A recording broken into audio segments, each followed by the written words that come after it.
In this video, I show you how to fix pixel camera. Something went wrong. Close and open the camera app. Again problem.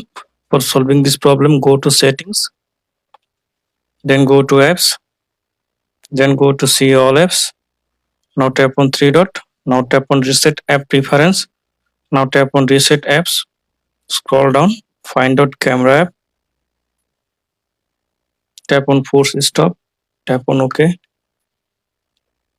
Tap on storage and cache. Clear storage. Delete. Now restart your phone.